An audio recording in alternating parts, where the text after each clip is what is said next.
Seat Kedarnath विधानसभा seat पर उपचुनाव के लिए मतदान हुआ था और इसमें चौथे राउंड की मतगणना पूरी हो चुकी है। काफ़ी तेज़ी से रुझान बदलते हुए नजर आ रहे हैं और इसमें अब तक चौथे राउंड की जो गिनती पूरी हुई है उसके बाद बीजेपी की प्रत्याशी आगे बढ़ती हुई 2000 से ज़्यादा वोटों से उस सीट पर वो आगे बढ़ती हुई नजर आ रही हैं।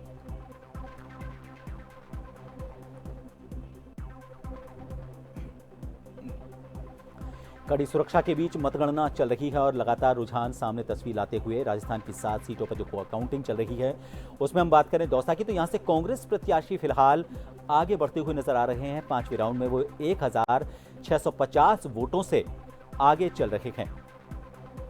5वां राउंड पूरा हो चुका है और उसमें 1650 वोटों से कांग्रेस के प्रत्याशी दौसा विधानसभा सीट पर हुए उपचुनाव में आगे बढ़ते हुए नजर आ रहे हैं।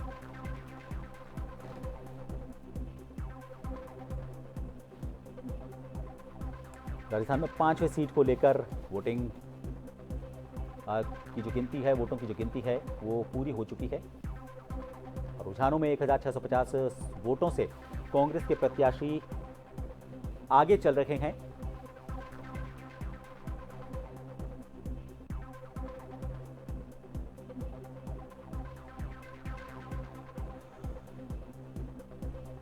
राजस्थान की एक महत्वपूर्ण सीट है दौसा।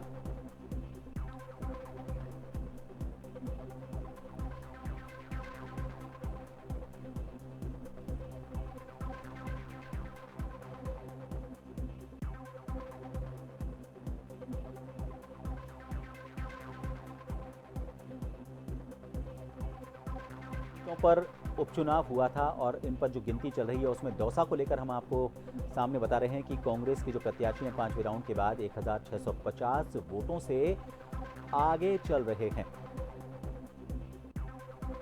आज फैसले का दिन है और इस फैसले के दिन की पल पल की अपडेट जन टीवी के जरिए आप सभी लोग देख पा रहे हैं।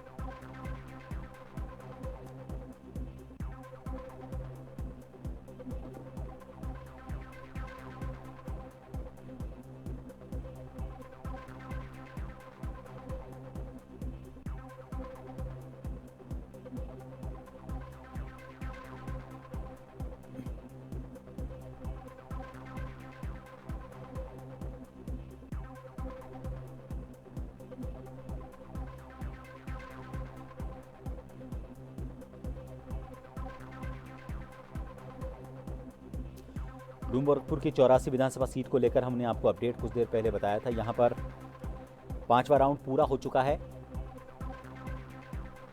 दौसा में भी 5वां राउंड पूरा हो चुका है। डूंगरपुर की 84 विधानसभा सीट पर बीजेपी के अनिल कटारा 5वें राउंड में 22,535 वोट लेकर आगे चल रहे हैं। बीजेपी के कारीलाल को 15,627 से डूंगरपुर की 84 सीट पर मिले हैं।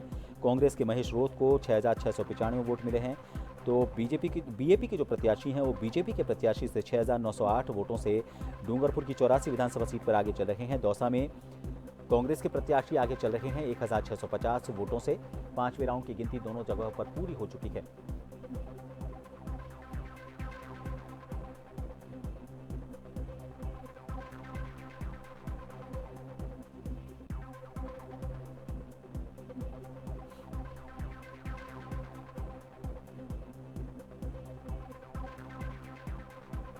राजस्थान में 7 सीटों पर विधानसभा उपचुनाव हुए थे। प्रतिष्ठा की अगर हम बात करें तो बड़े बड़े चेहरे, प्रदेश के मुख्यमंत्री भजनलाल शर्मा मुख्यमंत्री बनने के बाद उनके नेतृत्व में पहला चुनाव, चाहे उपचुनाव है लेकिन बड़ा चुनाव है और ऐसे उनके लिए तो कम से कम बड़ा चुनाव कहा जा सकता है। उनका नेतृत्व और पिछले 1 साल का कार्यकाल कितना असरकारी रहा है, इन सीटों के परिणाम के बाद उसका असर दिखता हुआ नजर आएगा। इसके अलावा राजस्थान भाजपा के प्रदेशाध्यक्ष मदन राठौर, जिन्होंने पहली बार भाजपा प्रदेशाध्यक्ष की जिम्मेदारी संभाली,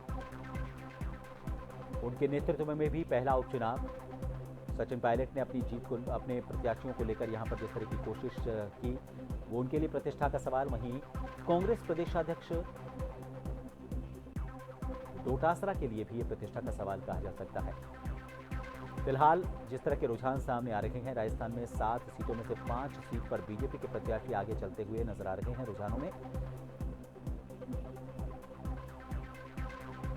एक सीट पर कांग्रेस के प्रत्याशी दौसा में आगे चलते हुए नजर आ रहे हैं और डूंगरपुर की 84 विधानसभा सीट पर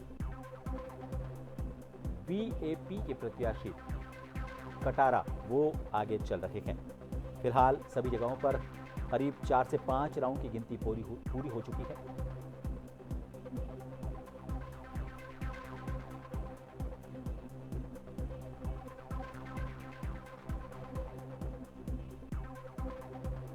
सुरक्षा के इंतजामात की बात की जाए तो सुरक्षा के भारी इंतजामात, हर सुरक्षा घेरे के बीच मतदान केंद्रों पर गिनती चल रही है। मतगणना केंद्रों पर गिनती चल रही है और उसमें जैसे जैसे रुझान सामने आते जा रहे हैं, प्रत्याशियों की सांसें ऊपर नीचे होती जा रही हैं। ज्यादातर प्रत्याशियों ने अपने इष्ट देव को आज सुबह सुबह उनका पूजन किया। कल शाम भी उन्होंने उन्हीं के दर पर गुजारी और उसके बाद कुछ प्रत्याशी ऐसे हैं जो अभी भी अपने इष्ट देव के दर पर बैठे हुए हैं। कुछ ऐसे प्रत्याशी जो मतगणना स्थलों पर बैठे हुए हैं और नजर बनाए हुए हैं लगातार क्या रुझान उनका राजनीतिक भविष्य का किस तरह का फैसला करेगा, उसको लेकर रुझानों पर लगातार नजर बनाए हुए हैं। इधर महाराष्ट्र पर भी सबकी नजर है। 288 सीटों पर रुझान सामने आ चुके हैं। इसमें 208 सीट पर महायुति आगे चल रही है और 69 सीट पर एनडीए आगे चल रहा है।